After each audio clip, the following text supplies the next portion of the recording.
हरे कृष्णा।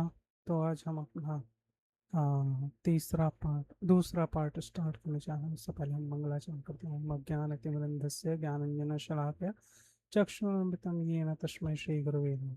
श्रीचैतन्यमनोभीष्टं स्थापितं येन भूतले स्वयं रूपं कदा मह्यं ददाति स्वपदान्तिकं।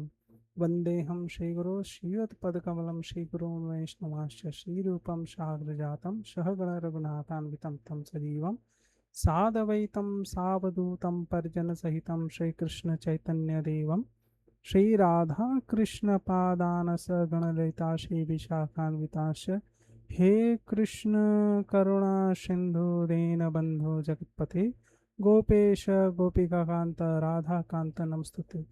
तप्त कांचन गौरांगी राधे वृंदावनेश्वरी वृषभानुसुते देवी प्रणमामि हरिप्रिये।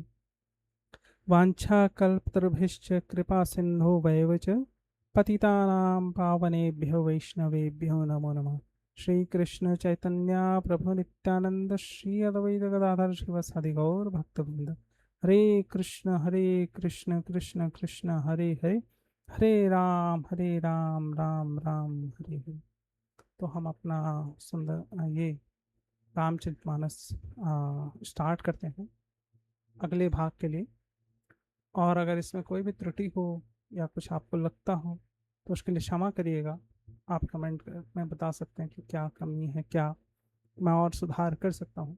मैं कोशिश करूँगा कि मैं अपनी तरफ से जितना हो सके उतना से वो सुधार कर सकूँ। हरे कृष्ण। तो कल हमने जहाँ तक जथा स्वंजन अंज दुर्ग साधक शुद्ध सुजान कौतुक देखत शैल बन भूतल भूरि निधान। जैसे सिद्धंजनों में को नेत्रों में लगाकर साधक और सुजान पर्वतों वनों और पृथ्वी के अंदर कौतुक से ही बहुत सी खाने दिखते हैं। गुरुपद मृद मंजल अंजन नयन अमीय दृग दोष विभंजन तही कर विमल विवेक विलोचन वरणु रामचरित भव मोचन। श्री गुरु महाराज के चरण कमलों की रज कोमल और सुंदर नयनामृत अंजन है जो नेत्रों के दोषों का नाश करने वाली है। उस अंजन से विवेक रूपी नेत्रों को निर्मल करके मैं संसार रूपी बंधन से छुड़ाने वाले श्री रामचरित्र का वर्णन करता हूँ। बंदो प्रथम महीसुर चरणा मोह जनित संशय सब हरणा सुजन समाज सकल गुल खानी करो प्रणाम प्रेम सुबानी। पहले पृथ्वी के देवता ब्राह्मणों के चरणों की वंदना करता हूँ जो ज्ञान से उत्पन्न सब संदेहों को हरने वाले हैं। फिर सब गुणों की खान संत समाज को प्रेम से सुंदर वाणी से प्रणाम करता हूँ। साधु चरित शुभ चरित पासु नीरस विशद गुणमय फल जासु जो सही दुख पर छिद्र दुरावा वंदनीय जही जग जस पावा। संतों का चरित्र कपास की चरित्र जीवन के समान शुभ है जिसका फल नीरस विशद और गुणमय है। कपास की डोरी नीरस होती है, संत चरित्र में भी विषा शक्ति नहीं है, इससे वह भी नीरस है। कपास उज्ज्वल होता है, संत का हृदय भी अज्ञान और पाप रूपी अंधकार से रहित होता है, इसलिए वह विशद है।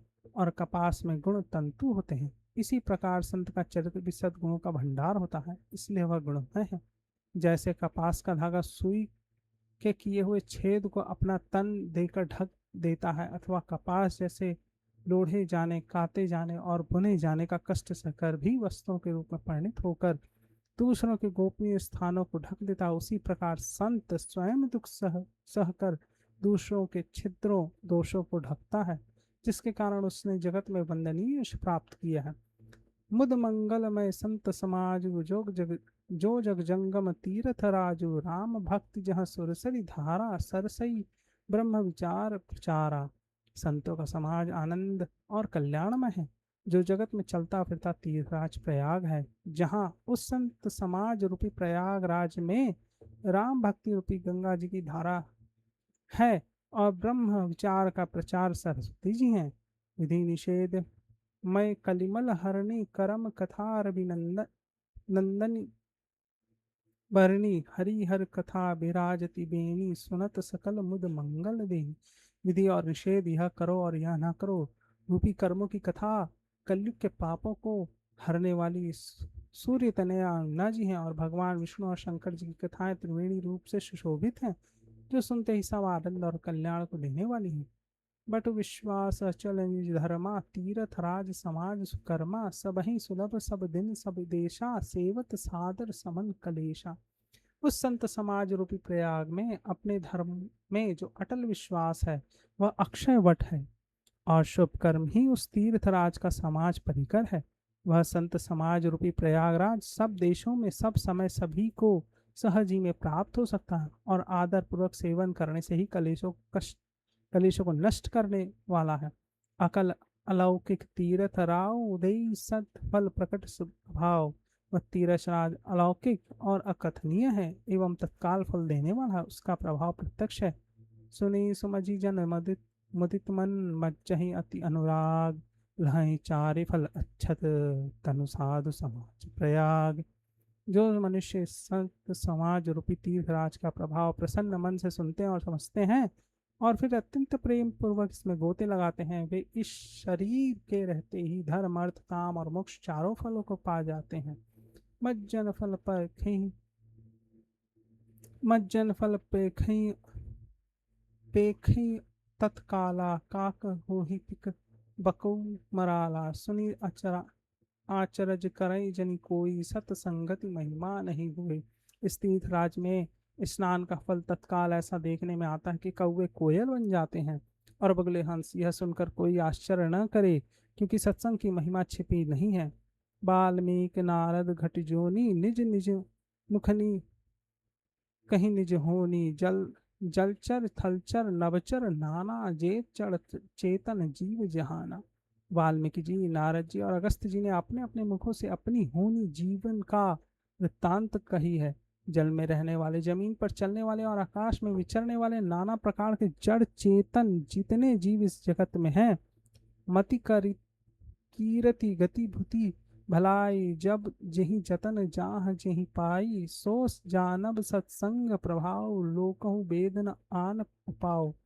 उनमें से जिसने जिस समय जहाँ कहीं भी जिस किसी यत्न से बुद्धि कीर्ति सदगति विभूति ऐश्वर्य और भलाई पाई है, सो सब सत्संग का ही प्रभाव समझना चाहिए। वेदों में और लोगों में इनकी प्राप्ति का दूसरा कोई उपाय नहीं है।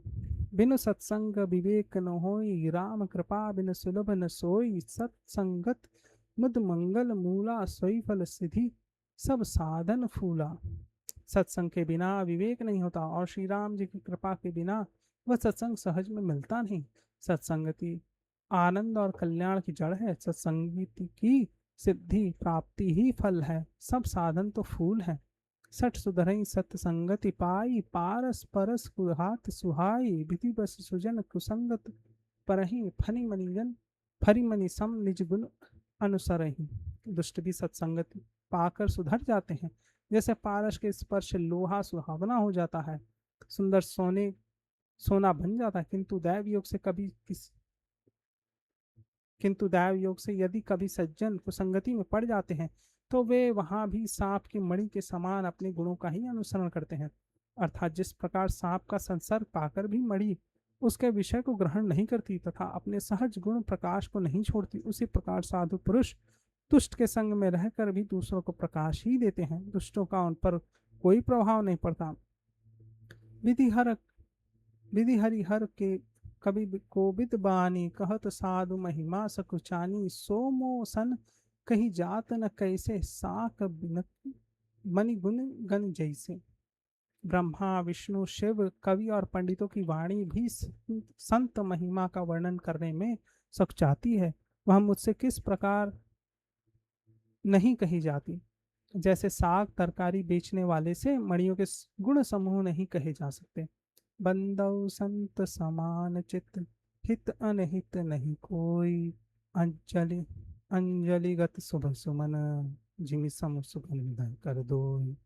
मैं संतों को प्रणाम करता हूँ जिनके चित्त में समता है, जिनका न कोई मित्र है और न शत्रु है। जैसे अंजलि में रखे हुए सुंदर फूल, जिस हाथी ने फूल को तोड़ा और जिसने उसको रखा, उन दोनों ही हाथों को मैं संतों को प्रणाम करता हूँ जिनके चित्त में समता है, जिनका न कोई मित्र है न कोई शत्रु है। जैसे अंजलि में रखे हुए सुंदर फूल जिस हाथ ने फूल को तोड़ा और जिसने उनको रखा, उन दोनों ही हाथों को समान रूप से सुगंधित करते हैं, वैसे ही संत शत्रु और मित्र दोनों का ही समान रूप से कल्याण करते हैं। संत सरल चित जगत हित, जानि स्वभाव स्नेह, बाल विनय सुनि करी कृपा, राम चरण रति देहु। संत सरल हृदय और जगत के हितकारी होते हैं, उनके ऐसे स्वभाव और स्नेह को जानकर मैं विनय करता हूँ। मेरी इस बाल विनय को सुनकर कृपा करके श्री राम जी के चरणों में मुझे प्रीति दे। बहुरी बिंदी खल घन सति भाए, जे बिनु काज दे दाहिने बाएं, परहित हानि लाभ जिन केरे, उजरे हर्ष विषाद वसेरे। अब मैं सच्चे भाव से दुष्टों को प्रणाम करता हूँ, जो बिना ही प्रयोजन अपना हित करने वालों का भी प्रतिकूल आचरण करते हैं। दूसरों के हित की हानि ही जिनकी दृष्टि में लाभ है, जिनको दूसरों के उजड़ने में हर्ष और बसने में विषाद होता है। हरिहर जस राकेश राहु से, पर अकाज भट सहस बाहु से, जे पर दोष लकहीं सहस सहसाखी, पर हित घृत जिन जिन के मन माखी। जो हरि और हर के यथा रूपी पूर्णिमा के चंद्रमा के लिए राहु के समान, अर्थात जहाँ कहीं भगवान विष्णु या शंकर के यश का वर्णन होता है उसमें वे बाधा देते हैं, और दूसरों की बुराई करने में सहस्त्र बाहु के समान वीर हैं, जो दूसरों के दोषों को हजार आंखों से देखते हैं, और दूसरों को के हित रूपी घी के लिए जिनका मन मक्खी के समान है। अर्थात जिस प्रकार मक्खी घी में गिर कर उसे खराब कर देती है और स्वयं भी मर जाती है, उसी प्रकार दुष्ट लोग दूसरों के बने बनाए काम को अपनी हानि करके भी बिगाड़ देते हैं। तेज कृशान रोष महिषेशा, अद अवगुण धन धनी धनेशा, उदय के समहित सब ही के, कुंभकर्ण सम सोवत नीके। जो तेज दूसरों को जलाने वाला, ताप में अग्नि और क्रोध में यमराज समान है, पाप और अवगुण रूपी धन में कुबेर के समान धनी है, जिनकी बढ़ती सभी के हित का नाश करने के लिए केतु पुच्छल तारे के समान है, और जिनके कुंभकर्ण की तरह सोते रहने में ही भलाई है। पर काज लगी तन परही परिहरही, जिमि हन उपल कृषि दल गिरही, बंदव खल जस शेष सुरेशा शेष शरेशा सहस बंधन बरनई पर दोषा। जैसे ओले खेत को ओले खेत का नाश करके आप भी गल जाते हैं, वैसे ही वे दूसरों का काम बिगड़ने के लिए अपना शरीर तक छोड़ देते हैं। मैं दुष्टों को हजार मुख वाले शेष जी के समान समझकर प्रणाम करता हूँ, जो पराये दोषों का हजार मुख से बड़े रोष के साथ वर्णन करते हैं। पुनि प्रवनव पृथुराज समाज पुनि प्रणव पृथुराज समाना, पर अग सुनई सहस दस कहना। बहुरी शक्र सम विनऊ बिनबऊ तही, संतत सुरानिक हित जेहि। पुनः उनको राजा पृथु, भगवान जिन्होंने भगवान का यश सुनने के लिए 10,000 कान मांगे थे, के समान जानकर प्रणाम करता हूँ, जो 10,000 कानों से दूसरों के पापों को सुनते हैं और फिर इंद्र के समान मानकर उनकी विनय करता हूँ। जिनको सुरा मदिरा नीकी और हितकर मालूम होती है, इंद्रों के लिए भी सुरा नीक अर्थात देवताओं की सेना हितकारी है। वचन वज्र जहि सदा पियारा, सहस नयन पर दोष निहारा। जिनको कठोर वचन और वज्र सदा प्यारा लगता है, और जो हजार आंखों से दूसरों के दोष देखते हैं। उदासीन अरिमति हित, सुनत जरहि खल प्रीति, जानी पानी जुग जोरी, जन विनती करहीं सब प्रीति। दुष्टों की यह रीति है कि वे उदासीन शत्रु अथवा मित्र किसी का भी हित सुनकर जलते हैं। यह जानकर दोनों हाथ जोड़कर यह जन प्रेम पूर्वक उससे विनय करता है। आज हम यहीं विश्राम देते हैं। आप सभी को धन्यवाद। श्रोता शबाश्रम गए, शंभु गए कैलाश, रामायण मम हृदय में सदा करो तुम वास। या बद रामचंद्र की जय, पवन सुत हनुमान की जय। बोलो भाई सब संतन की जय। जय।